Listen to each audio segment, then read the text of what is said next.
Hey everyone, how y'all doing? I hope you're all in great health today and full of peace.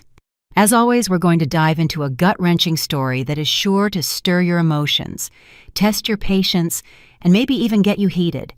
This is the story of a wife who made an enormous sacrifice only to be repaid with the ultimate betrayal. Picture this. For 5 long years, this wife worked relentlessly to pay for her husband's entire medical school education until he graduated. But what did she get on graduation day? Instead of a thank you, she received divorce papers. Her husband told her arrogantly, "We are no longer on the same level. I am ashamed to have such an ordinary wife." After the divorce, the wife vanished without a trace. However, 1 year later, her ex-husband, now a doctor, panicked and searched for her desperately. What had happened to him? Well, before we dig deep into this story, I always ask you to keep supporting the Griot's Stories channel. If you haven't yet, make sure you hit the like button. And so you don't miss any of our most exciting and recent narratives, subscribe and activate the notification bell while you wait. How about a quick roll call? I'd love to know where you're watching from. Please write your name, your city, and the word present in the comments below. Thank you all so much. All right, without further ado, let's dive right into the story. That morning, thunderous applause echoed through the grand auditorium of the Morehouse School of Medicine. Among the joyful families, Amara Nima sat with overwhelming emotion. She subtly dabbed at the corners of her moist eyes to keep the tears from falling. She looked toward the stage. There, her husband, Keon Sterling, stood tall, dressed in his cap and gown, holding the medical degree he had just received from the dean. 5 years. 5 years of waiting, sacrifice, and unimaginable hardship had finally paid off. Amara smiled. It was a genuine smile, one that felt a little stiff from the years of fatigue. She looked down at her own slightly rough hands that hadn't known the luxury of a manicure in the last 5 years. These hands had been busy kneading dough to bake pastries for local coffee shops before dawn and typing up reports late at night at the office. They were the same hands that massaged Keon's back when he complained of exhaustion after long nights studying. Amara had taken on 2 jobs. She had sold her great-grandma's inherited jewelry and suppressed all her own desires, all for one single dream, to see Keon in a white coat. Beside her, Keon's mother, her mother-in-law Zola Sterling, wore the proudest expression. "My Keon is finally a great doctor," Mrs. Sterling exclaimed to a guest sitting next to her, soaking up the congratulations. Mrs. Sterling looked elegant in a designer suit and an impeccably swept-up hairdo. She glanced sideways at Amara, who wore a simple dress.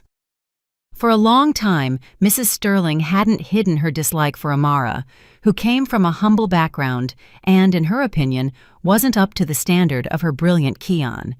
But Amara didn't care. Keon's love was enough for her. The graduation ceremony ended. Keon approached them with a broad smile, but that smile was directed mainly at Mrs. Sterling. He embraced his mother tightly. "I did it, Mom," he said. "Of course, son. Mama always knew you were exceptional," Mrs. Sterling replied, patting his back. Amara stepped closer to hug her husband. "Congratulations, darling." Keon accepted Amara's embrace with a certain stiffness. He quickly let go of her. "Yeah, thanks. We're having dinner tonight at that new high-end spot that just opened. I made a reservation. Let's celebrate," Keon said, but his eyes didn't meet Amara's. Amara's heart felt a little hurt by the coldness, but she tried to understand. Perhaps Keon was tired or just overwhelmed with emotion. "Sure, sweetheart. Whatever you want," Amara replied softly. That night, the 3 sat in an upscale restaurant overlooking the dazzling Atlanta night skyline. Amara felt a bit out of place. It was the most expensive venue she had ever been to. She saw Keon, who had changed into an expensive-looking designer shirt, sitting with overwhelming confidence. Mrs. Sterling couldn't stop taking pictures of Keon to post on her social media. "Honey, all our effort is finally over. Now we can start a new life," Amara said, trying to initiate a warm conversation. Hearing that, Mrs. Sterling snickered. Kian's effort, you mean, Amara?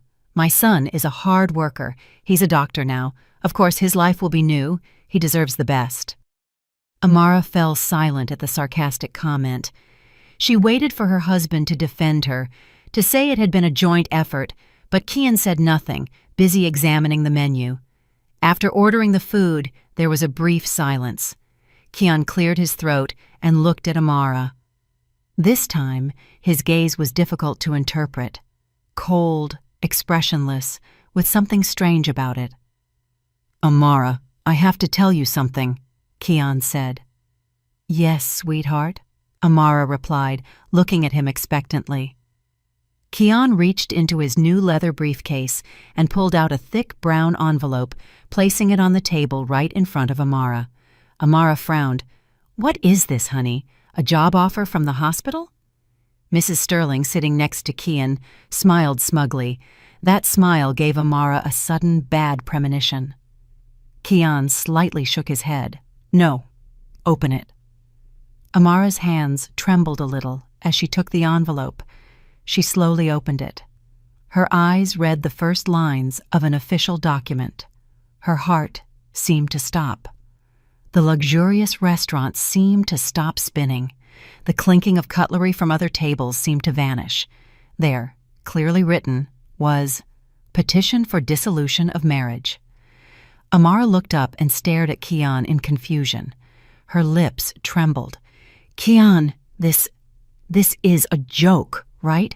What kind of joke is this? Today is your graduation. Kian sighed deeply. His face hardened. It was as if the mask of happiness he had worn all day had fallen off. I'm serious, Amara. We can't be together anymore. But why? What did I do wrong, honey? For 5 years Amara's voice broke. Precisely because of that, Kian interrupted sharply. 5 years have been enough. I'm a doctor now. I have a bright future. I need a partner who is on my level, someone I can take to important gatherings, someone who fits my social status. Kian looked Amara up and down, evaluating her simple dress, her tired, makeup-free face. Amara, we are no longer on the same level. Kian uttered that sentence so lightly, as if Amara's 5 years of sacrifice meant nothing.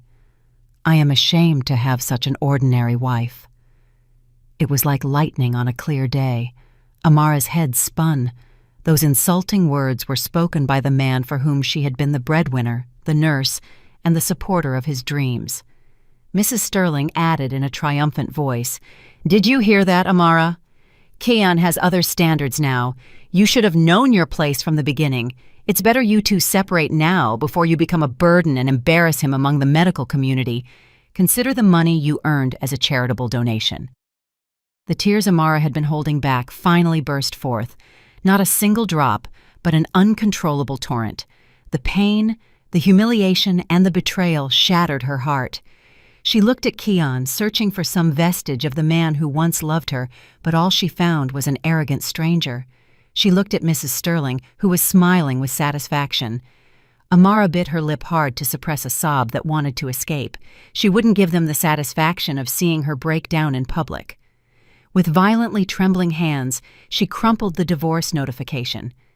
The word charity that Mrs. Sterling had spat out was like pouring gasoline on the embers of Amara's heart. Something inside her broke, but it didn't shatter. The moment it broke, it transformed into cold, sharp steel. The tears instantly ceased. She slowly lifted her head and looked at the two people in front of her. Her gaze, once bewildered and full of pain, was now cold, expressionless, and unreadable. She roughly wiped the remaining tears from her cheeks. It was no longer the soft gesture of a desperate person, but the firm movement of someone who had made a decision. Kian and Mrs. Sterling were slightly surprised by the sudden change. They expected Amara to cry, beg, or faint, but instead, Amara kept a terrifying silence. Enough! That single word came from Amara's lips. Her voice was hoarse from holding back tears, but it was very loud and emphatic. Mrs. Sterling, I said enough, Amara repeated, now looking directly into her mother-in-law's eyes, who was starting to look bewildered. You told me to know my place. You said my sacrifices were just charity. You said I was a burden." Amara let out a small, cynical laugh, a laugh more chilling than a hysterical cry. That laugh made Kian uncomfortable. "Did you think I would stand by while you trampled and humiliated me like this?" Amara turned to Kian, who now looked a little tense and bewildered. "And you, Mr. Kian," the way she emphasized the Mr. sounded like mockery. "You say you've become a doctor. You say that degree is yours. You are very wrong." Amara slowly rose from her chair. Her movements were calm, but charged with contained fury. Her hand, the same one that had just crumpled the divorce papers, now pointed directly at Kian's face, which was starting to pale. "That degree is mine too!" Amara's voice suddenly rose an octave. It startled Kian and Mrs. Sterling, and even caused patrons at the next table to turn and look. Amara didn't care. "Every dollar that led you to that graduation is my sweat!" Amara shouted. Her voice trembled with repressed emotion. "Every thick textbook you bought was food I took from my own mouth. Every night you slept comfortably before an exam, I was awake until dawn prepping bakery orders.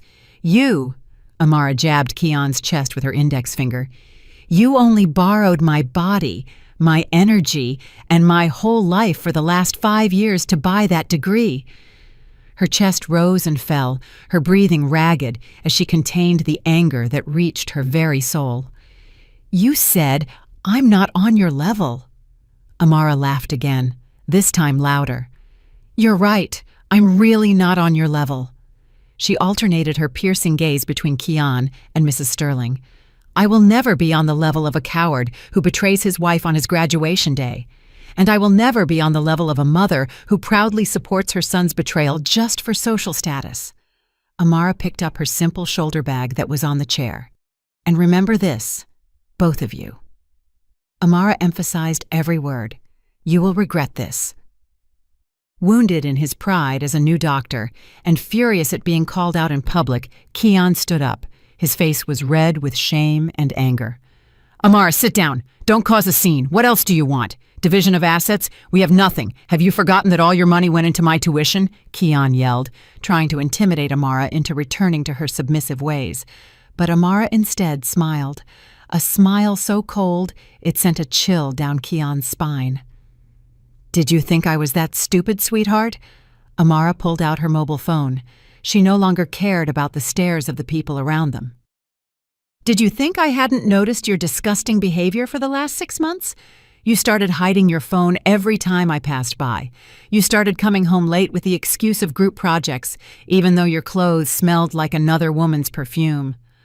A week ago, I gave up buying new clothes for myself to cover your last tuition payment, and suddenly you had money for a brand new designer watch." Kian gasped. He had no idea Amara had noticed all that. Amara dialed a speed dial number on her phone. "Attorney Washington, hello. I'm sorry to bother you so late." Kian frowned. "Attorney Washington? Who is Attorney Washington?" he asked suspiciously. Mrs. Sterling, who had been arrogant moments before, now looked anxious. Her face tightened. Amara completely ignored Kian, as if the man wasn't even there. "Yes, it's Amara. Our suspicions were correct." For a moment, Amara listened to the voice on the other end of the line. "Yes, counselor, I received the notification tonight, just as I expected. Exactly the scenario you predicted." Kian's heart pounded. Suspicions. Predicted. "Please proceed," Amara continued, her voice eerily calm. "Immediately process all the documents I left at your office last week. Yes, counselor, everything including the counterclaim for betrayal and material fraud, and most importantly, include the full breakdown of the damage claim for the expenses of education and living support for 5 years. Please send the summons to the address of the hospital where he is starting his residency next week, as soon as possible." Hearing the word damages, Mrs. Sterling jumped out of her chair.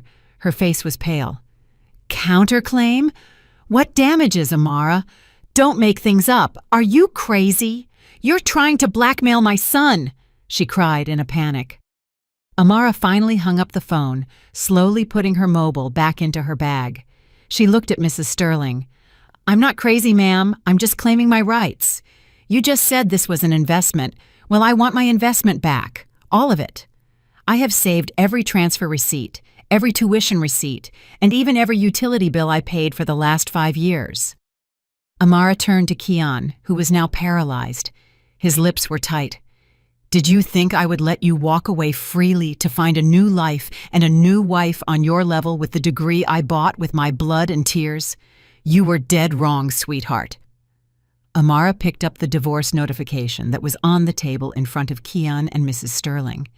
She didn't tear it up. Instead, she folded it carefully and put it in her bag. "This will be excellent additional evidence in court. Thank you.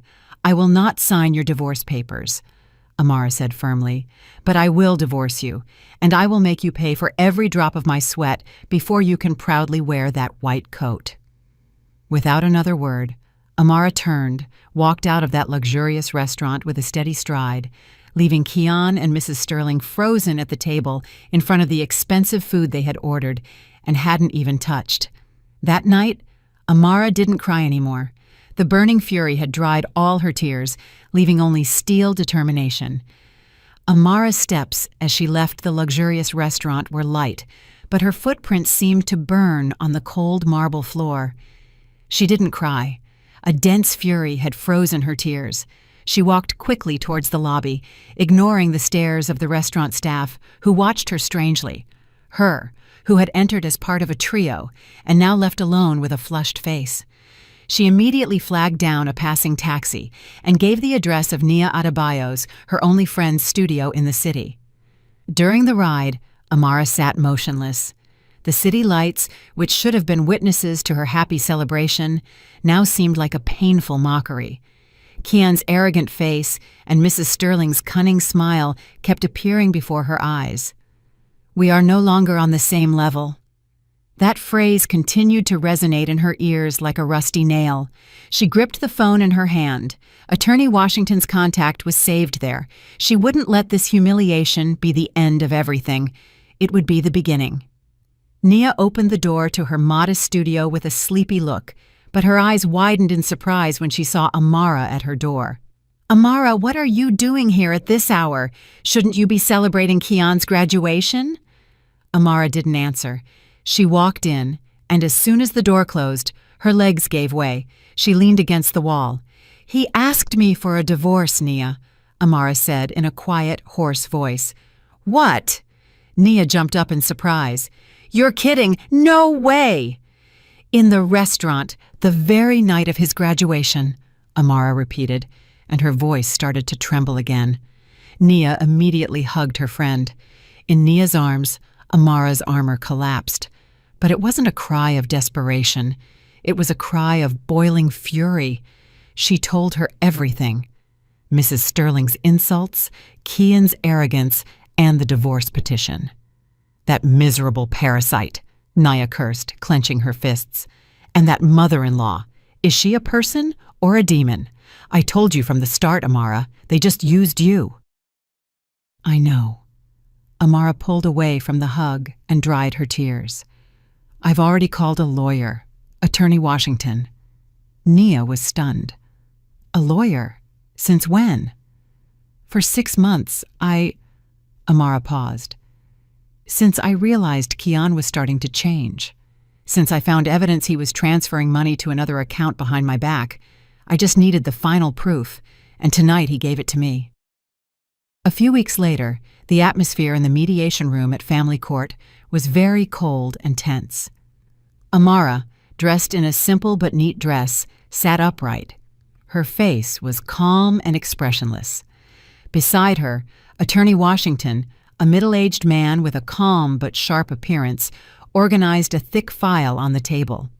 Across from them, Kian and Mrs. Sterling sat nervously.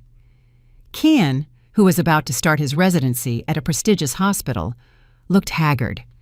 Mrs. Sterling kept whispering in his ear with a pale face. Attorney Washington's summons, which detailed the counterclaim and the damage claim for $500,000, had completely ruined their celebration mood. The mediator began the session, but before Keon or his newly hired lawyer could speak, Attorney Washington intervened directly. "Thank you for your time. My client, Ms. Amara Nima, is here today to respond to Mr. Keon Sterling's divorce petition. However, we reject that petition." Keon looked up. "What do you mean, you reject it, Amara?" We reject it," Attorney Washington interrupted firmly, "because it will be my client who files the divorce petition, and we have already filed it." Attorney Washington handed a stack of papers to the mediator, a divorce petition based on betrayal, material fraud, and psychological abuse. "That's slander!" Mrs. Sterling shrieked. "Don't make things up!" Attorney Washington ignored her. "And we are also attaching a claim for damages for all the educational and living expenses my client covered for 5 years to finance Mr. Sterling's medical studies." Attorney Washington opened the thick file in front of him. "Attached here is all the detailed evidence, from the biannual tuition transfers, the receipts for book and lab material purchases, the rent payment stubs for their apartment, down to a breakdown of the daily food expenses my client wired to Mr. Sterling's account. The total amounts to $500,000. $500,000. Keon gasped, and his face instantly turned pale. $500,000 was an astronomical sum. His starting salary as a resident wouldn't even reach a tenth of that amount in a year. Mrs. Sterling was breathless. The lawyer they had hired could only swallow hard upon seeing the impeccable stack of evidence. This is blackmail!" Keon said in a voice that was a mixture of anger and fear. That was a wife's duty! Amara, are you crazy?" Amara, who had remained silent all this time, finally spoke. She looked directly at Keon. "The duty of a wife you said wasn't on your level? The duty of a wife you were ashamed of? The duty of a wife you abandoned on your graduation day?" Amara asked. Her voice was flat, but sharp. "I'm not crazy, Keon. I'm just collecting what is mine." And suffocating silence fell. Keon and Mrs. Sterling knew they couldn't present any defense against that stack of evidence. It was then that Amara gave Attorney Washington a small signal. Attorney Washington nodded. The next words from Attorney Washington put Keon and Mrs. Sterling back on edge. "My client is a person of great heart. She does not wish to prolong this matter further." Amara looked at Keon. "I will withdraw the damage claim of $500,000. $500,000. Keon and Mrs. Sterling opened their mouths, unable to believe what they were hearing. "With some conditions," Amara quickly added. "First, you will accept my divorce petition. The cause must be clearly recorded. Betrayal and abandonment. I want my honor back.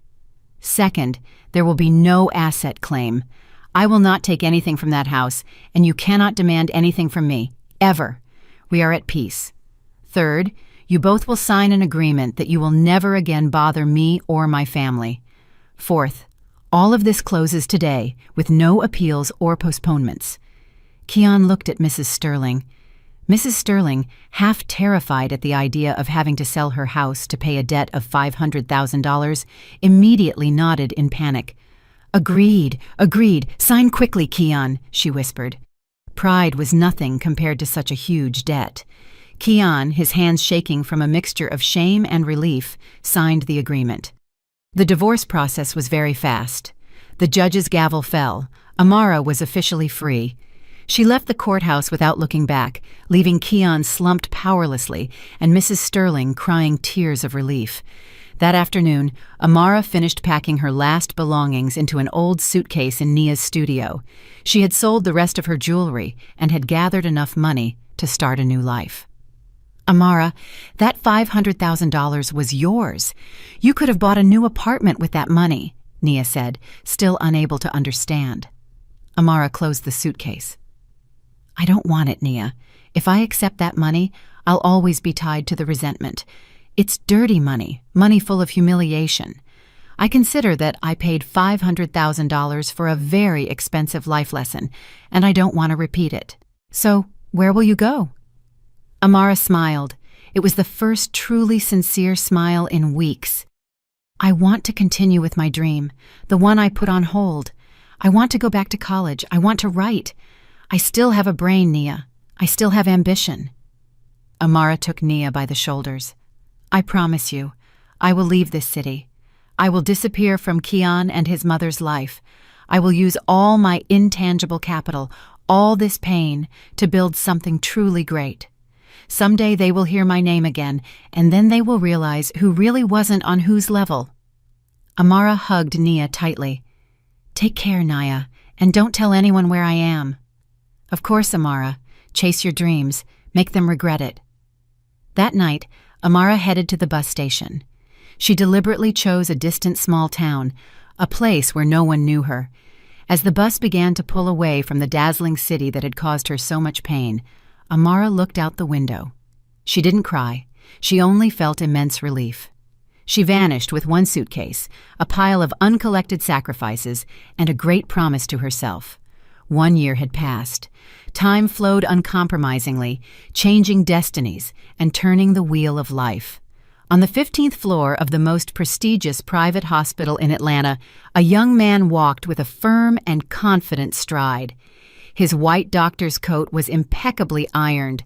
An expensive stethoscope hung from his neck, not just as a tool, but as a status symbol. The name badge on his chest clearly read, Dr. Kian Sterling. He was the new surgical ace, intelligent, agile, and despite his young age, already entrusted with several complex operations. His superiors adored him, the young nurses admired him, and his colleagues saw him as a role model. Kian had achieved everything he wanted. His old life with Amara felt like a distant nightmare. He barely remembered his ex-wife's name. If it ever crossed his mind, Kian only considered it a shameful memory, a stepping stone he had to tread to get where he was now. Divorcing Amara was the best decision of my life, he often told himself in front of the mirror in his luxurious penthouse. Amara was a burden, a stone in his shoe, a reminder of his mediocre past. Now he was free, and he celebrated that freedom with luxury. Kian no longer lived in the small rental apartment he had inherited from his father. He and Mrs. Sterling had moved into a lavish penthouse in the city center, where they could enjoy the nightly city views. Of course, the mortgage was choking him, but Kian didn't care. Status was everything. He also traded his old motorcycle for a brand-new black Mercedes-Benz C-Class. He bought the car with 7-year financing at very high interest. His starting salary at the private hospital was high, but not enough for the lifestyle he wanted to project.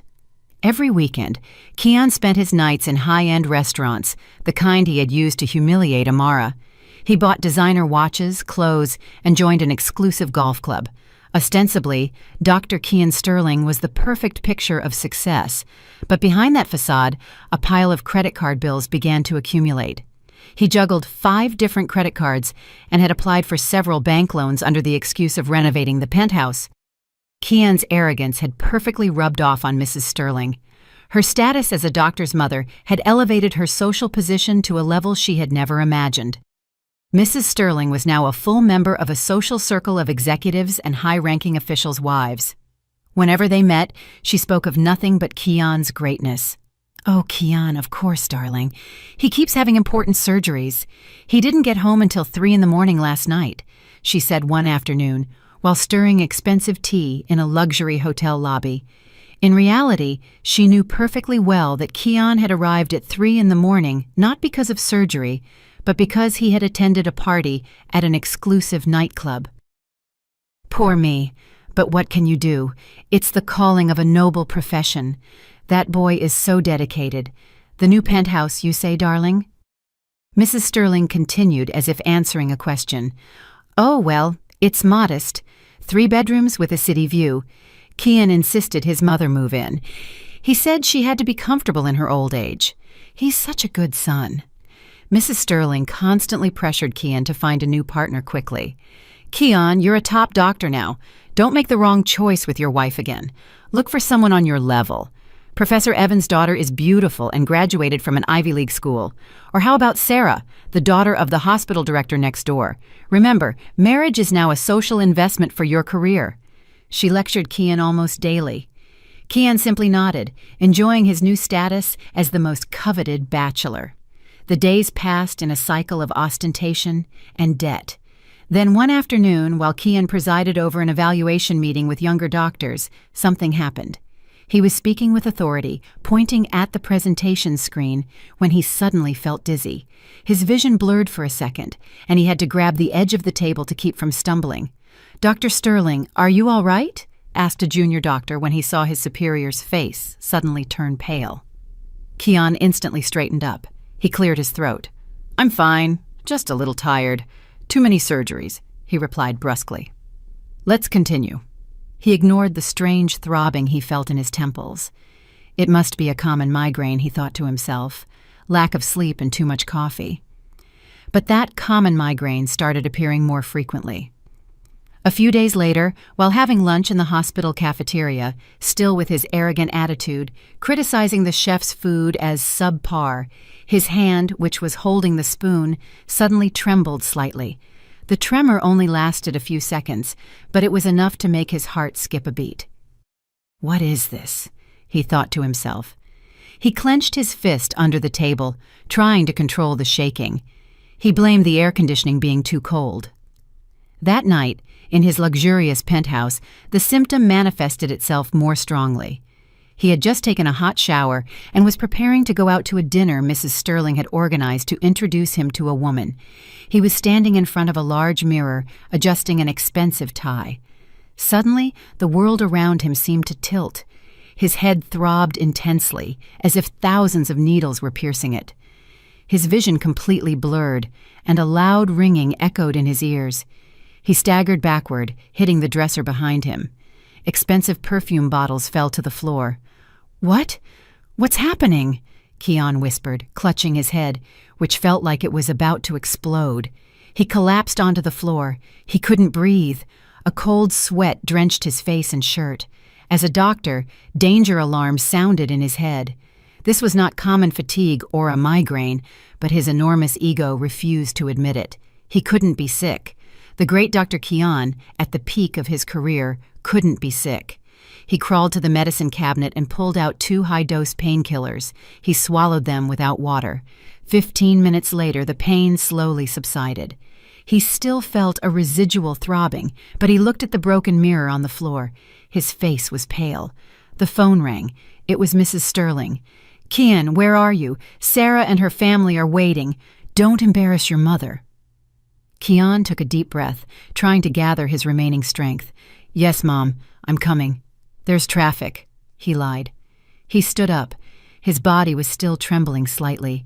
He washed his face and fixed his hair again. He looked at the pile of credit card bills and car loan receipts on his desk. Suddenly, all that luxury seemed cold and eerie. Fear began to invade his mind, but he pushed it away. "No, I'm fine," he muttered. "I just need to rest. Then everything will return to normal." He grabbed his Mercedes keys and left, with the mask of success and arrogance back in place. The mask of arrogance that Kian had worn for an entire year finally cracked and shattered. A few days after suffering the severe dizziness in his penthouse, the symptom reappeared in the worst place imaginable, at the operating table. He was leading a simple appendectomy, a procedure he could do with his eyes closed. He had scrubbed in, put on sterile gloves, and was about to ask the scrub nurse for the scalpel. Suddenly, his hand trembled. At first, it was a subtle tremor, but within seconds, it turned into a severe shake.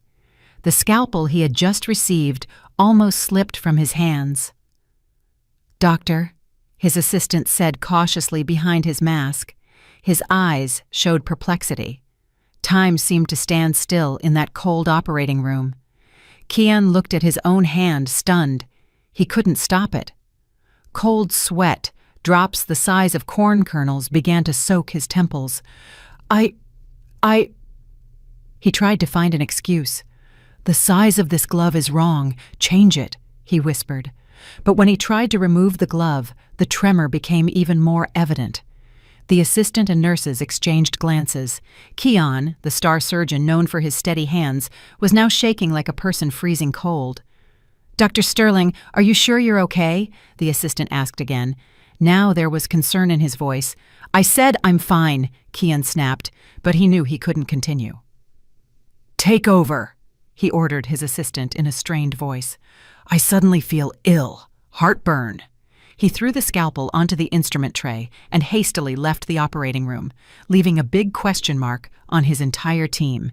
He ripped off his mask and surgical cap in the hallway and leaned against the wall. He was breathless. This was no longer fatigue. It wasn't a migraine. It was something that was going to destroy his career, his pride, his future. Everything depended on the firmness of that hand, and that hand had just betrayed him. He arranged a secret meeting outside working hours. He scheduled an appointment for 9 o'clock at night, long after consultation hours. He swallowed all his pride and went to the office of the chief of neurology, Dr. Avery. Dr. Avery, a calm, brilliant, and dedicated veteran doctor, the type of physician Kian considered old-fashioned and unstylish. Ironically, Kian's fate was now in Dr. Avery's hands. "Kian, what's wrong?" Dr. Avery asked calmly, looking at Kian, who entered the room like a thief. Dr. Sterling had left his coat in the car. He had come as an ordinary patient. "I'm experiencing strange symptoms. My hands tremble and my vision often blurs." Dr. Avery listened carefully. His face remained calm. He performed a series of basic neurological tests on Kian. "Lie down there. Follow this light. Close your eyes. Relax." Every command was like a slap to Kian. The great doctor was now an obedient patient. After the physical examination, Dr. Avery looked at him seriously. "We need to do an MRI of your brain and spinal cord first thing in the morning." Immediately the next day, Kian underwent a series of tests with a mixture of fear and denial. He waited for the results in his office, pacing like a caged lion. Mrs. Sterling called him several times, complaining about why Kian wasn't taking her to dinner at the luxury hotel. "What good is your mother's life like this if I have a successful doctor son, Kian?" "I'm busy, Mom," Kian shouted and hung up. His phone rang again. This time, it was Dr. Avery. The results were ready. "Kian, can you come to my office now?" Kian's heart sank. With heavy steps, he went to Dr. Avery's office. The veteran doctor was already waiting for him. The results of Kian's MRI were displayed on the large computer screen behind his desk. Dr. Avery did not mince words. "Kian, sit down." Dr. Avery looked at the screen. "Look at this." He pointed to several abnormal white spots on Kian's spinal cord and optic nerve. "This is not a tumor or a stroke."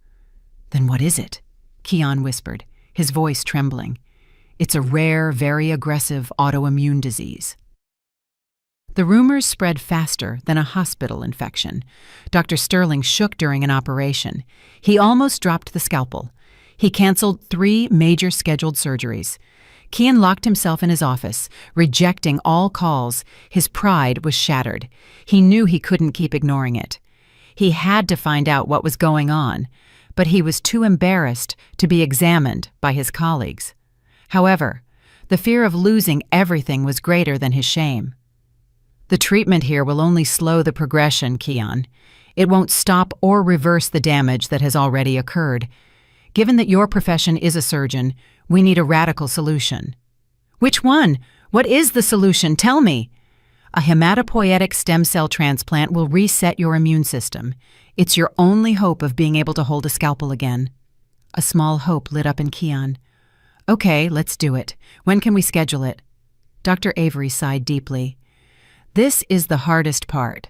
That procedure is not available here in the United States for this type of aggressive autoimmune disease. It must be done abroad, like in Singapore or Germany." Kian's heart pounded again. "The cost? How much does it cost?" Dr. Avery looked at Kian with compassion. "The approximate estimate for the entire procedure, medical stay, and initial recovery is about $1.8 million. $1.8 million. $1.8 million. That figure hit Kian in the solar plexus like an invisible hammer. He gasped. $1.8 million. He didn't even have $15,000 in his account. All his salary went to paying the Mercedes payments, the mortgage on the luxury penthouse, Mrs. Sterling's credit cards, and his fake lifestyle. "And my insurance?" Keon whispered, hoping for a miracle. Dr. Avery opened another folder. "Your work insurance. We only cover registered serious illnesses. Yours falls into the rare category, and the HSCT procedure for autoimmune diseases is still considered experimental by many insurance companies. Maximum coverage will be for the diagnosis and initial treatment costs here, maybe about $150,000, no more." Keon shook his head. "Impossible, it can't be. 1.8 million. He laughed, a dry laugh that sounded like a cry. Dr. Keon, the surgical ace who had insulted his wife for not being on his level, was now here, completely broke, and with a diagnosis of a rare disease that threatened to leave him blind and paralyzed. Keon staggered out of Dr. Avery's office. He arrived at his penthouse. Mrs. Sterling was watching television in the luxurious living room. "Keon, you're finally here. Mom ordered an expensive dinner on your credit card. Let's eat." Keon looked at his mother with empty eyes. "I'm sick, Mom," he whispered. "With what? A cold? I told you." "It's not a cold," Keon shouted. His voice cracked. "I'm seriously ill. I need surgery abroad. It costs $1.8 million. The spoon Mrs. Sterling was holding fell onto her expensive porcelain plate. $1.8 million? That's a joke, Keon. Where are we going to get the money? We just paid the down payment on your new car. "It's not a joke, Mom," Keon yelled. Panic finally completely took hold of him. "I could go blind. I could be paralyzed. My career is over and we don't have any money. We have nothing. We're ruined, Mom. Ruined." That night, in the luxurious penthouse with decades of mortgage ahead, the arrogant Dr. Keon finally cried like a child, not for his illness, but for the realization that he didn't have a single dollar to save his life and his pride. The panic was a silent room. Keon and Mrs. Sterling were now trapped in it. Keon's cry, "We're ruined," echoed in their luxurious penthouse, bounced off the imported marble walls and expensive furniture yet to be paid for, and then hit them again with a deafening silence. Mrs. Sterling, with a pale face, was the first to break that silence, but it was not with a lament of compassion for her son. "No, it can't be," Mrs. Sterling whispered, her voice trembling. She didn't look at Keon, who was sitting powerlessly on the floor. She looked around at the expensive abstract painting on the wall, the crystal chandelier, the 80-inch flat-screen television. "We can't be ruined, Keon. This penthouse, your car, Mom's handbags, all this." Keon laughed, a dry laugh that sounded like the moan of a dying man. "That's the problem, Mom. All this is an illusion." He stood up and kicked the glass coffee table in front of him, which slid screeching to the side. "This penthouse is a 20-year mortgage, Mom. We've barely paid 10 installments. Its value right now is much less than the capital we owe the bank. If we sell it, we'll still owe hundreds of thousands of dollars. And the Mercedes you boasted about in your social circle, Mom?" Mrs. Sterling still tried to deny it. "That car—" Keon rubbed his face roughly. "It's a 7-year loan, Mom. 7 years. The interest is choking us. If we sell it now, we won't have enough to pay the remaining debt. We have nothing, only debt. Debt everywhere." Mrs. Sterling gasped. She thought of the designer handbags she had accumulated in her closet. Her heart sank. Almost half were high-quality knockoffs she had bought to keep looking good in her social circle without having to keep using Keon's credit cards. They were truly living a lie. "So what do we do? 1.8 million. Mrs. Sterling finally slumped powerlessly onto the expensive sofa. "My friends, those in the social circle, Mrs. Jenkins, the bank director's wife, Mrs. Washington, the construction magnate's wife, surely they can help. They won't let their friends suffer." That vain hope burned for a moment. Mrs. Sterling picked up her phone with trembling hands. She called Mrs. Jenkins. A cheerful voice answered. "Hello, Zola. What's up at this hour?" "Darling, darling, please help me. Help me." Mrs. Sterling instantly burst into hysterical tears. "It's Kian. Kian is very sick, darling. He needs a $1.8 million surgery. Please, darling, lend me some money." There was a brief silence on the other end of the line, and that cheerful voice instantly disappeared. $1.8 million? Oh my goodness, Zola, that's too much. Oh, I'm sorry, Zola. My husband is in an important meeting abroad and I can't bother him, and I'm very busy preparing for a charity event. I'll call you later, Zola. Click. She hung up. Mrs. Sterling was stunned. She tried calling again. Busy signal. She called Mrs. Washington. The call was rejected. She called again. Rejected again. She called Mrs. Thompson. The answer was the same. "Oh, Zola, we also need funds for a renovation right now. It's a bad time." All the friends in the social circle who had praised her were now avoiding her like the plague. Mrs. Sterling threw her phone onto the sofa. "They're all liars. They're mean." Kian looked at his mother with disgust. "Now you realize they are only your friends when you have something to show off, just like my friends." Now it was Kian's turn. He couldn't depend on his mother. He had to act on his own, but his pride as a great doctor forbade him to beg. He tried calling some medical colleagues he considered close. "Hello, Marcus. Sorry to bother you so late." Kian called his surgeon colleague, Marcus Vidal. "Oh, Dr. Sterling, what's up? What's going on?" Kian swallowed. "Look, Marcus, a really good real estate investment opportunity has come up for me abroad. I urgently need liquidity, between $500,000 and $1 million. Do you have anything?" A snicker was heard on the other end of the line. "Wow, Dr. Sterling is playing in the big leagues of investment now. I give up, doctor. With your new Mercedes and new penthouse, you're much better at making money." "Sorry, doctor. I just paid the down payment on my son's house, so I'm broke. Good luck with the investment." Click. He hung up. Kian let out a choked moan. Everyone thought he was rich. What irony. The arrogance he had built for a year had become a boomerang that now prevented him from receiving help. He tried calling 2 other doctors. The response was similar. "Sorry, doctor. I don't have any money right now." Desperate, Kian swallowed the last remnants of his pride. He arranged an appointment with the hospital director. He had to confess his illness. Perhaps the hospital could grant an emergency loan to its best employee. In the director's cold office, Kian explained his situation without drama, only with medical facts. The director listened with deep compassion. "Dr. Sterling, I'm very sorry. This is very shocking news. Of course, we will help you get the maximum out of your insurance."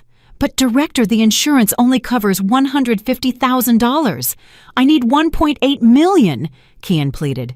His arrogant attitude had completely disappeared. "Couldn't the hospital grant me a loan? I don't care if they deduct it from my salary for 10 or 20 years. The director slowly shook his head. "Dr. Sterling, we are a medical institution, not a bank. We cannot allocate such a large sum for a personal loan to an employee, not even for you. Our regulations are strict. The maximum we can do is support you with the $150,000 from the insurance. For the rest, I suggest you try to use your personal assets, your car, your penthouse." The blow was stronger than Dr. Avery's diagnosis. Assets. Assets again. Kian left the director's office with trembling legs. He was officially at a dead end, with no friends, no colleagues, no institutions, no assets. He was alone. The following days were hell. Kian was forced to request medical leave. The hospital management approved it very quickly. Too quickly, as if they were relieved to get rid of a doctor with hand problems. The rumors started spreading uncontrollably. Kian's symptoms worsened. That morning he woke up, and the edge of his left visual field was slightly blurry, as if a thin veil covered it. The disease was not waiting. He sat in the living room of his dark, luxurious penthouse. The expensive curtains were drawn. Mrs. Sterling was locked in her room. Crying or sleeping, Kian didn't care. He looked at the phone in his hand. His contact list was so full, but he felt so empty. He began to delete names. Mrs. Jenkins, blocked. Marcus Vidal, flatterer. Sarah, gold digger. He deleted dozens of names. His phone screen now only had essential names. family from his hometown who had no money, and then his finger stopped at the N. Nia Adebayo. The name stayed there. Nia, Amara's friend, the only person who might know where Amara was. His ordinary ex-wife, whom he had abandoned for not being on his level. Extreme shame burned Keon's face. Contacting Nia was the most low-down option. It was the most complete admission of defeat. It was proof that he had completely failed. But on the other hand, Amara was the only person in this world who had given him everything without conditions. He remembered Amara's last words in the restaurant. "You will regret this." The regret was here now, not as a simple feeling of guilt, but as a concrete, suffocating regret in the form of a verdict of blindness and paralysis. He looked at Nia's name on the screen. His hand trembled violently from illness and desperation. He had to do it. He had no other choice. The courage Keon had boasted, the one he had used to humiliate Amara and as a shield of arrogance in the hospital, was now the size of a speck of dust. He stared at Nia's name on his mobile screen for almost an hour. His hand, now with a more severe and hard-to-control tremor, rose and fell several times to press the call button. Each time he tried to press, he seemed to hear Mrs. Sterling's cynical laugh and his own arrogant voice in his ears again. "We are no longer on the same level." The shame burned his throat like stomach acid. Contacting Nia was raising the white flag. It was admitting that Amara, the ordinary woman he had abandoned, was his last hope. As he hesitated, his left eye throbbed again. The blurry shadow at the edge seemed to grow denser. The fear of blindness was much sharper than the shame. He inhaled sharply, abandoning his pride. He pressed the call button. It rang once, twice, 3 times. Just when Keon thought Nia wouldn't answer, the call connected. There was no hello, just a chilling silence. "Oh, hello?" Keon said, his voice hoarse. "Hello, Nia." A sarcastic sigh was heard on the other end of the line. Well, the respected Dr. Sterling. You still had my number saved." Nia's voice was so cutting and full of hatred that it further undermined Keon's courage. "Nia, I'm sorry to bother you so late." "You're sorry?" Nia laughed, a very unkind laugh. "It's been over a year since you dumped my friend like trash, and now you call me to say you're sorry? Don't you think it's a little late?" "No, it's not that." Keon rubbed his sweaty face. "I just wanted to ask how Amara was." Nia's laughter instantly ceased. After a moment of silence, a very dangerous voice was heard. "You asked about Amara? After a year of not caring if she was dead or alive? Now you're seriously asking? Is your doctor's brain still working?" "Nia, please," Keon pleaded. His arrogance had completely disappeared, replaced by palpable desperation. "I really need to talk to her. It's a matter of life or death." "Life or death?" Nia scoffed. "Life or death? What's wrong with you? Did you run out of money? Do you want to ask her to fund another specialization for you? Or wait, I know, oh, you're sick. Karma came for you, Keon." Nia's accurate guess was like a slap in the face. Keon was silent, unable to refute. "I knew it!" Nia shouted. Her voice rose. "You're in trouble, aren't you? I knew it! You and your mother are parasites. You thought Amara was an ATM you could go to every time you needed cash. Isn't that right, Keon?" "Nia, please listen to me." Keon was starting to panic. "I don't want to hear anything." Nia cut him off. "Listen to me well, Keon. Amara is happy. She has rebuilt her life from the foundations you destroyed.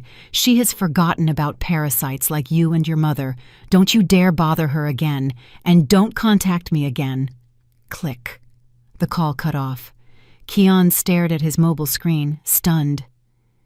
Nia, wait!" He tried to call back. Her number was immediately busy. Nia had blocked him. Keon threw his phone onto the sofa again. Defeated, he paced back and forth in his dark living room, desperate. Nia was his only way, and that way had just closed. Mrs. Sterling came out of her room with a swollen face. "What happened, Keon? Did you get a loan?" "Shut up, Mom!" Keon snapped. "This is all your fault, too. If you hadn't pressured me, maybe Amara would have still forgiven me." "Why is it my fault? You wanted it. You said you were ashamed," Mrs. Sterling retorted. Their argument was useless. Keon returned to his phone. He couldn't call, but he could send a message. With hands shaking violently from a combination of illness and desperation, he typed a brief message. "Nia, I know you hate me. I deserve it. But please, this is life or death.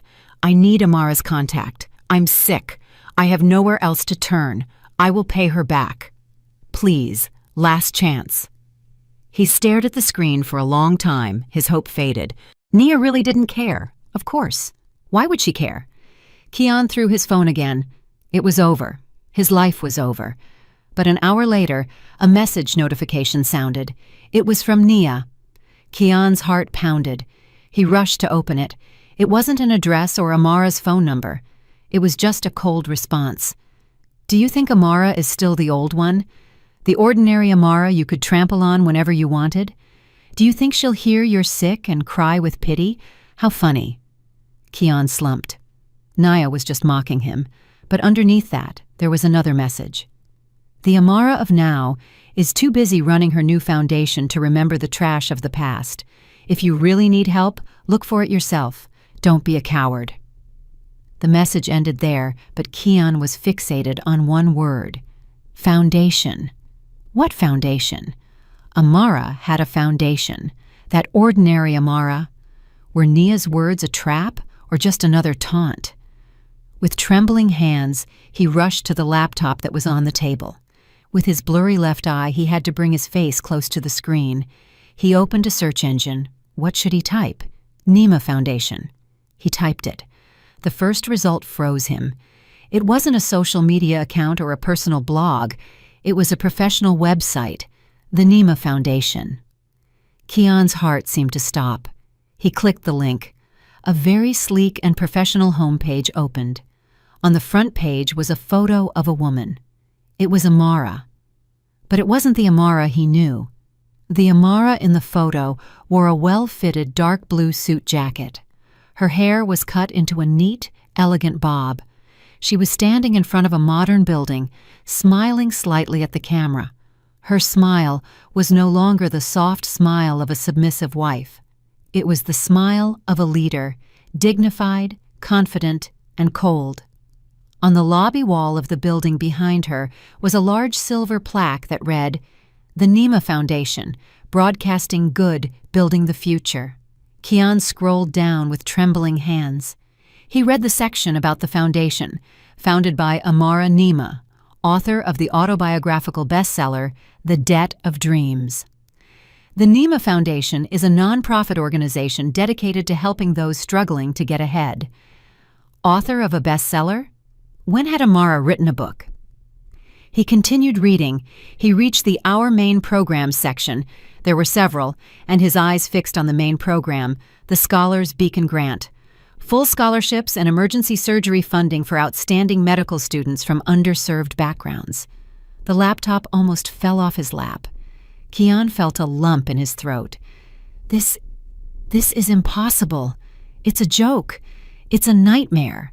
His ex-wife Amara, whom he had insulted for not being on his level, was now the founder of a huge foundation dedicated specifically to funding the education and emergency surgeries of medical students. The irony was so painful, so cruel, that Keon felt nauseous. He rushed to search for news about Amara. He found dozens of articles, interviews in business magazines, interviews on morning television shows. Amara's face was everywhere. Amara Nima, turning pain into real action. With millions of dollars from book royalties, the Nima Foundation is poised to shape generations of new doctors. Keon looked at the laptop screen and then at the pile of debt collection letters on his desk. He clutched his left eye, which was starting to ache. Nia was right. The Amara of now was not the Amara of before. She was someone who was out of his league. She was the person who held the key to all his problems, and she was the person he had hurt the most in this world. The laptop screen remained lit, projecting a cold blue light into the dark penthouse living room. Amara's face, smiling with dignity from the Nema Foundation website, was a stronger slap than Dr. Avery's diagnosis. Keon didn't sleep all night. He just sat, paralyzed. In one hand, he held the MRI results. The other trembled uncontrollably. His left eye now felt very uncomfortable. His field of vision was narrowing. The disease was not giving him time to think. The irony of the situation was too cruel, too perfect. The woman he had abandoned for not being on his level was now the only person in this world dedicated specifically to helping cases like his. In her room, Mrs. Sterling was no longer crying. She was simply silent. The shock she had experienced was so great that she could no longer process reality. Her social circle had stopped inviting her. Her additional credit cards had been blocked by the bank. She was now trapped, just like Keon. Keon knew he had no other option: shame, pride, arrogance. All that meant nothing if he went blind and paralyzed. He had to go see Amara. He had to shed the last remnant of his pride. The first problem arose: cash. He didn't have $1. All his credit cards were maxed out. He looked at his Mercedes keys on the table. Useless. The finance company had the papers. He glanced at the luxury watch on his wrist. It was the only asset he owned, and he had also bought it in installments on his credit card. He took it off. "Damn it," he whispered. He put on a jacket to cover his pajamas and rushed out. He headed to a pawn shop near the market, a place he would have once looked at with disdain. Yes, Dr. Sterling had to wait in line with people pawning fake gold jewelry. The luxury watch was appraised at a very low price. He was only left with enough for a round-trip city bus fare to the Foundation's address and one meal. He chose the cheapest option: the city bus. The journey to the downtown business district, where the Nema Foundation's address was located, felt like a walk to the gallows. Accustomed to arrogantly driving his Mercedes, he was now sitting in the back seat of a small car that smelled of cheap air freshener. He looked out the window at the skyscrapers he once considered his playground. The car stopped in front of the lobby of a modern, imposing office building. The glass walls stood tall. The marble lobby shone through the elegant revolving doors. A huge silver plaque sparkled in the morning sun: the Nema Foundation. Keon paid the taxi with the money he had left. He stood trembling on the sidewalk. This is real. It wasn't just a website, it was a small empire. He straightened his wrinkled jacket. He felt like a beggar. With heavy steps, he pushed through the glass doors. The Foundation's lobby was very different from what he had imagined. It wasn't like a small, shabby NGO office. The place looked more like a five-star hotel lobby, bustling, professional, and full of positive energy. Several young people in neat uniforms, probably scholarship recipients, walked quickly with stacks of documents.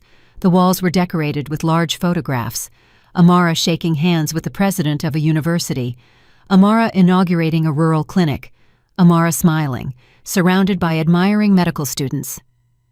Keon's heart sank. All this. Amara had built all this from the pain he had caused her. He cautiously approached the reception desk, made of expensive, solid mahogany wood. A friendly young woman immediately smiled at him. "Good morning, sir. How may I help you? Do you have an appointment?" A lump formed in Keon's throat. The receptionist smiled, a professional smile that now felt like a steel shield. "I'm very sorry, sir. Without a prior appointment, I cannot interrupt her meetings. If you wish to leave a message or—" "I told you it's a life-or-death emergency!" Keon shouted. His voice became desperate. His hands began to tremble violently, and he had to hide them in his jacket pockets. Several people in the lobby began to turn around. The receptionist looked a little nervous.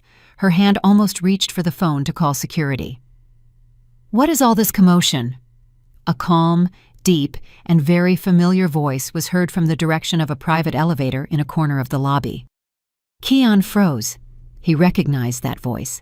He turned around slowly. There, standing tall, in an expensive, perfectly tailored gray suit, was Attorney Silas Washington, Amara's lawyer. His face remained calm, but the gaze behind his expensive glasses was now much sharper. He no longer seemed like a small lawyer defending an oppressed wife. He looked like a high-level corporate legal advisor. Attorney Washington looked at Keon. There was no surprise on his face, only cold observation. He approached. "Mr. Sterling, I didn't expect us to meet again, especially not here." Keon swallowed. His shame was now mixed with fear. "Attorney Washington, do you still remember me?" Attorney Washington smiled slightly. "Oh, I never forget a potential client who could have earned me $500,000, and I never forget someone who passed up that opportunity." He looked at the receptionist. "It's all right, Mina. I'll take care of this gentleman." Attorney Washington motioned for Keon to follow him to a more private area, a waiting room with comfortable leather sofas. Keon sat on the edge of a sofa, his body rigid. Attorney Washington began, sitting comfortably across from him and crossing his legs. "What brings Mr. Sterling here after more than a year? Don't tell me you've changed your mind about the $500,000 and want to pay it back, do you?" "No," Keon interrupted quickly. "It's not that. I'm sick, counselor. I'm seriously ill." "I know," Attorney Washington replied dryly. Keon gasped. "How do you know?" "Ms. Nima's friend, Miss Nia, called her last night. After receiving your text message, she told her everything about the autoimmune disease and the need for $1.8 million. Ms. Nima asked me to meet with you if you showed up here forcefully." Keon was shocked. So Nia had informed. Amara knew he would come. All this was prepared. He felt like a rat in a trap. "So, where is Amara?" Keon whispered. Hope was mixed with fear. "Is she going to help me, right?" "Yes, she still cares." Attorney Washington didn't answer, just looked at Keon with an unreadable expression. Then he reached out to the coffee table between them and picked up one of the thick, glossy brochures that were neatly stacked. It was the official brochure of the Nima Foundation. Attorney Washington said nothing, simply slid the brochure toward Keon. Keon's violently trembling hand took the brochure and opened it. On the second page, the Foundation's vision and mission were clearly detailed. And on the third page was its main program, the Scholars Beacon Grant, complete educational funding and emergency surgery expense coverage for outstanding medical students and professionals. It was all there, in black and white. Keon looked up and stared at Attorney Washington with pleading eyes. "Counselor, this program means Amara is going to help me, right?" Attorney Washington leaned back in the sofa. He looked at Keon for a long time before finally speaking in a calm, chilling voice. "It is true that Ms. Nima founded this organization to help people, but Mr. Sterling, this program has a procedure." "What procedure?" "I'll do whatever it takes." Attorney Washington smiled slightly. "Good. Then go back to the reception desk." "Why?" Keon asked, confused. "To pick up a form," Attorney Washington replied. "The application form for medical aid beneficiaries. You will need to fill it out completely. Attach a certificate of social assistance, beneficiary issued by your local social services agency, a statement of your debts, the official diagnosis from Dr. Avery, and of course a letter of recommendation. Then our team will review whether you meet the requirements." Keon froze. Certificate of Social Assistance Beneficiary. Dr. Keon having to go to a municipal office to ask for a certificate of poverty. "Mr. Sterling," Attorney Washington continued, "you are not here as an ex-husband seeking compassion. You are here, Mr. Sterling, as an applicant, a supplicant, like dozens of other applicants. Now go and pick up the form." Keon stumbled out of the Nima Foundation's grand lobby. His body felt light and heavy at the same time, as if his soul had escaped.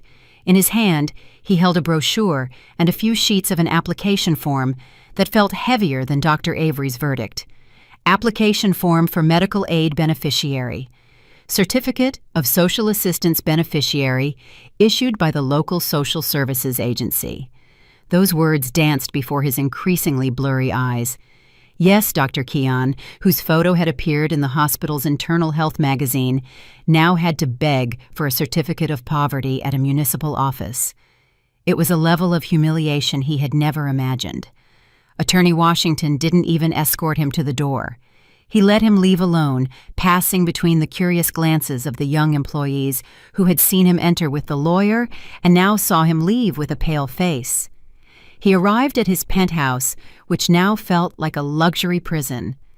Mrs. Sterling immediately greeted him at the door. "What happened, Kian? Did you see Amara? Did she say she would help you? She still loves you, Mom. Are you sure?"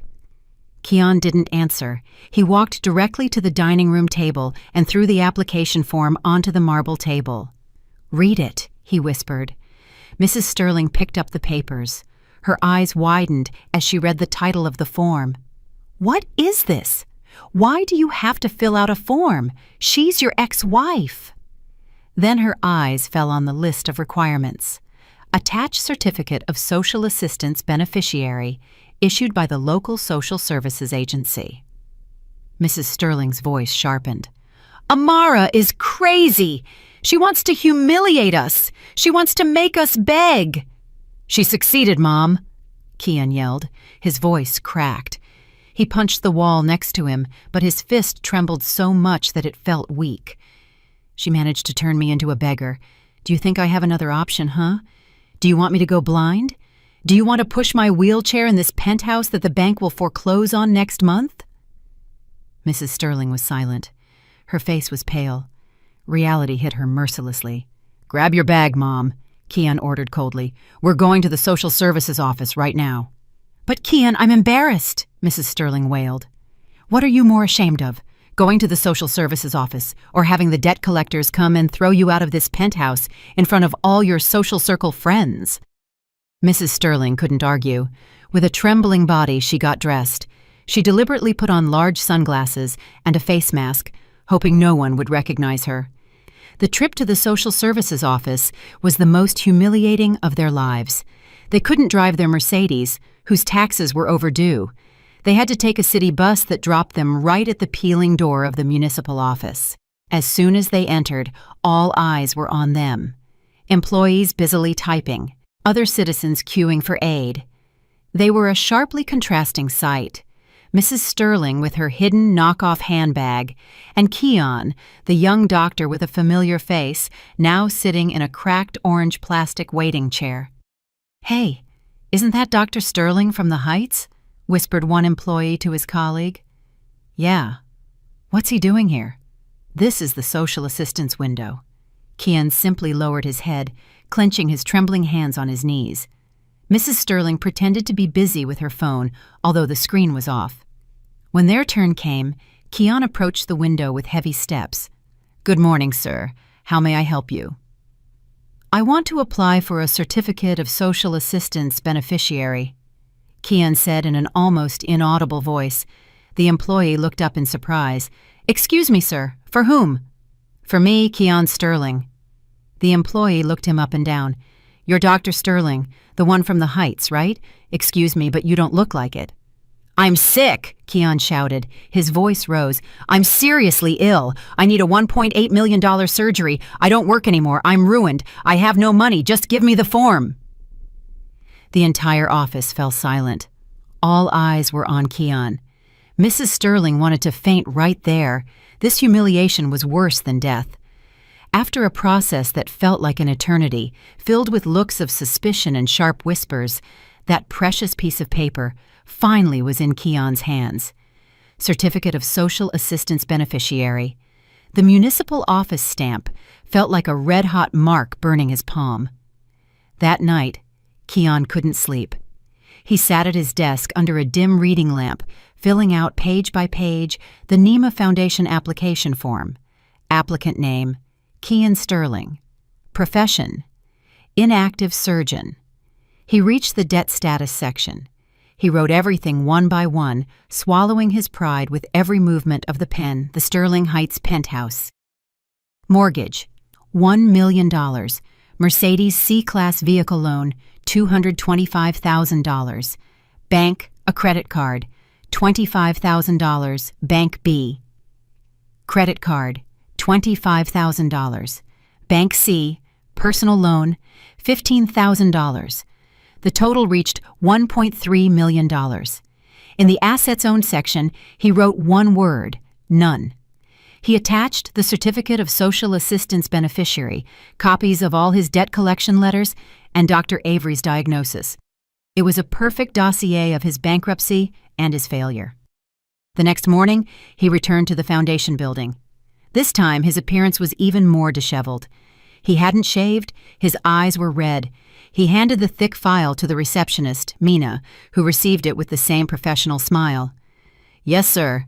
I have received the dossier. Our review team will process it. Please wait." Kian waited in the lobby. 1 hour, 2, 3. He saw people passing by. He saw cheerful medical students, probably funded by Amara.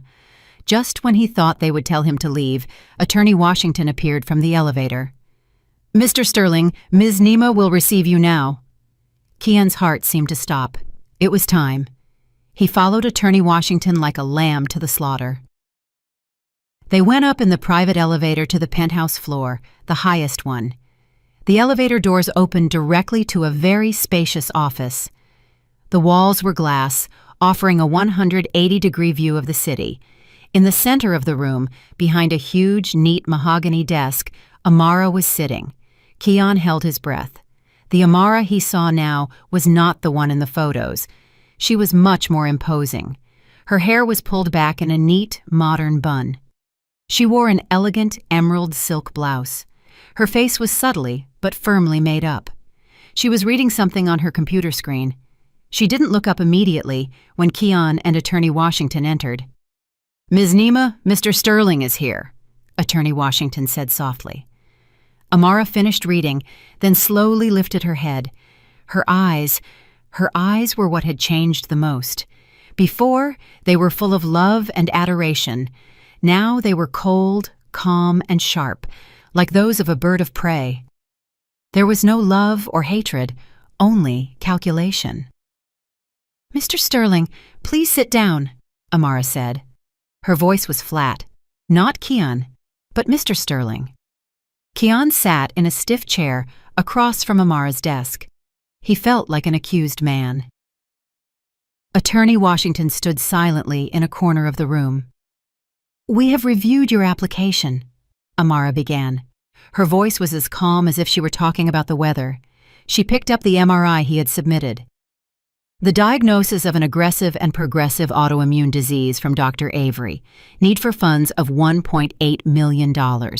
We have verified it with the Singapore hospital. The amount is correct." Amara turned to the next page. "And your debt status, a total of $1.3 million. Very impressive. You managed to squander so much money in just 1 year." Kian blushed with shame. Amara. Kian couldn't bear it anymore. He had to beg. "Amara, I was wrong. I was blind. Amara, I was arrogant. Amara slightly raised her hand, palm toward Kian, a small gesture with immense power that instantly silenced Kian. "Mr. Sterling," she said, her voice still flat, "I am not interested in your apologies. That is your personal matter and has no value in this business proposal." "Business?" Kian opened his mouth. "Of course. This foundation is a legal entity. $1.8 million is a very large investment to save a life. My team must review whether the asset to be saved is worth that cost." Kian felt stabbed. Asset. She considers me an asset. "Of course. You are a trained surgeon. You have a skill. It would be a shame for you to go blind or paralyzed." Amara looked at him steadily. "But you have a very poor track record in managing investments provided by others." That sentence hit Kian right in the heart. Amara was referring to the cost of his 5 years of tuition. Kian lowered his head. He was completely defeated. "Then, Amara, what is your decision? Are you going to reject me?" Amara leaned back in her chair. She looked at Kian for a long time. The silence in the room was very heavy. "No, your application has been approved." Kian let out a gasp. Tears of relief almost flowed. "Amara, thank you. Thank you.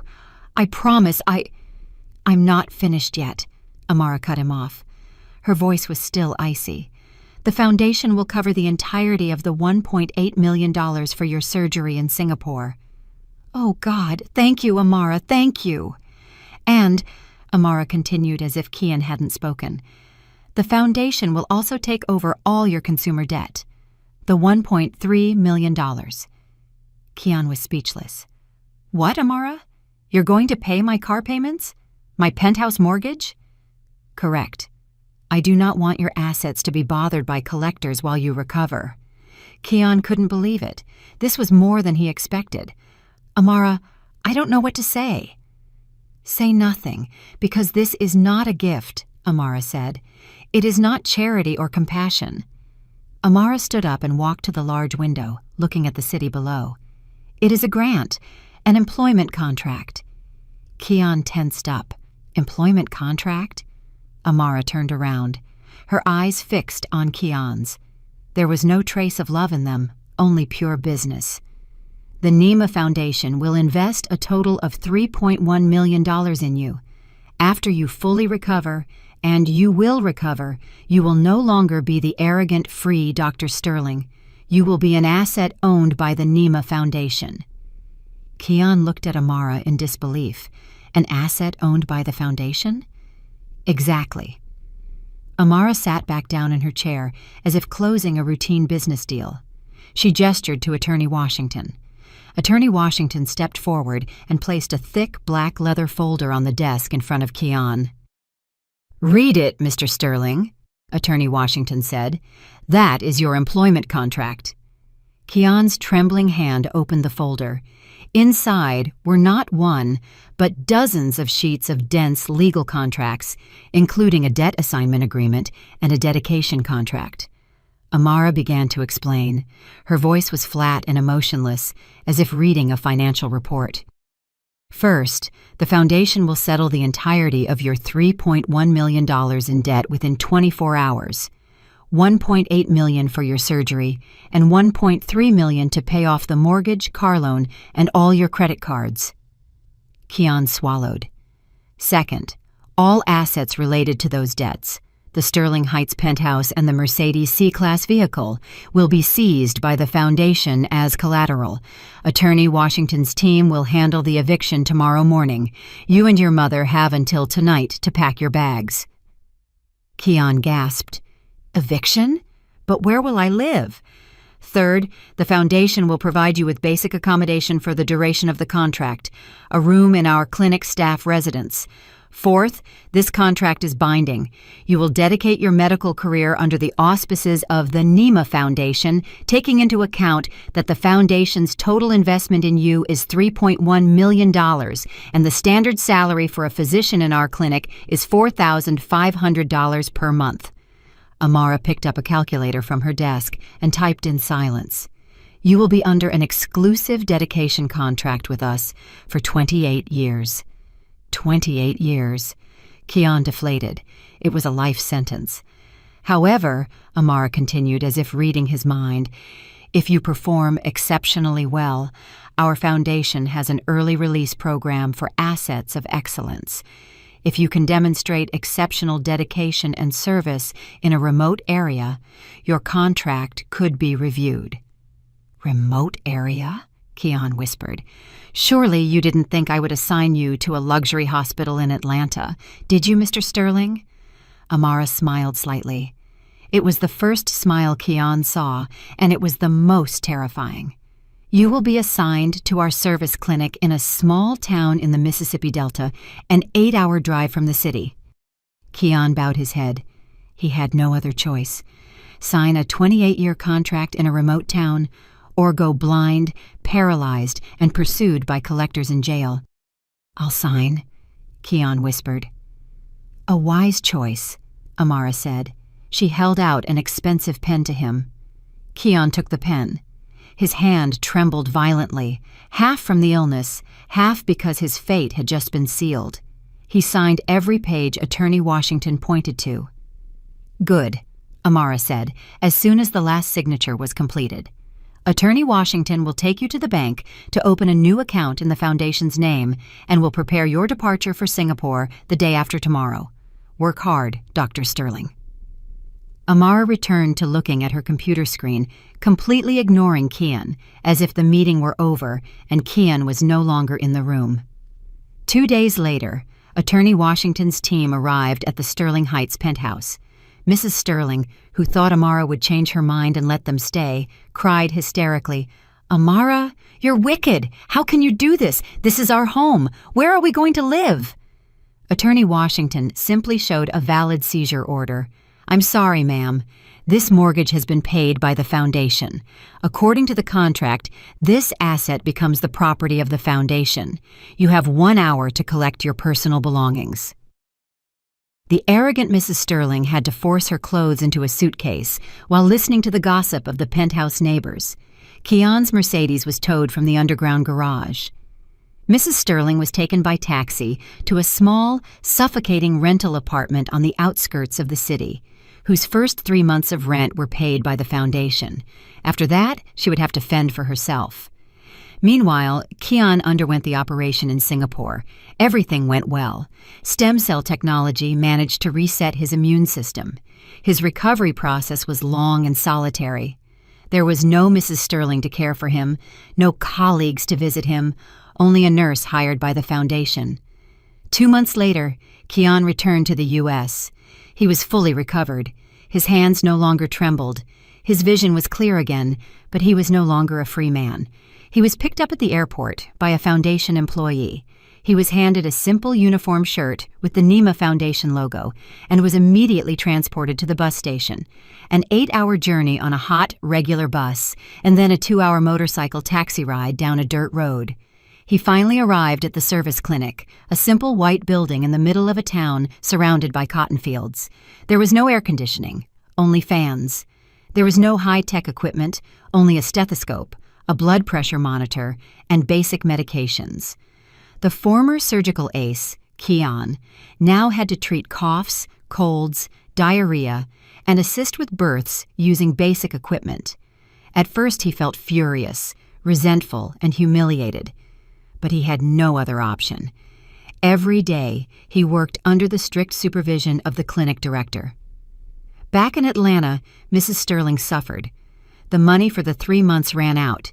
She was forced to sell her handbags. Yes, the same woman who had once humiliated Amara now had to work as an assistant in a restaurant, scrubbing dishes, struggling to survive. Every time she saw Amara's face on the television news as a prominent philanthropist, Mrs. Sterling could only cry in her small rental apartment with infinite regret. 6 months passed, and Kian began to get used to it. He started finding something that had been missing in his life: sincerity.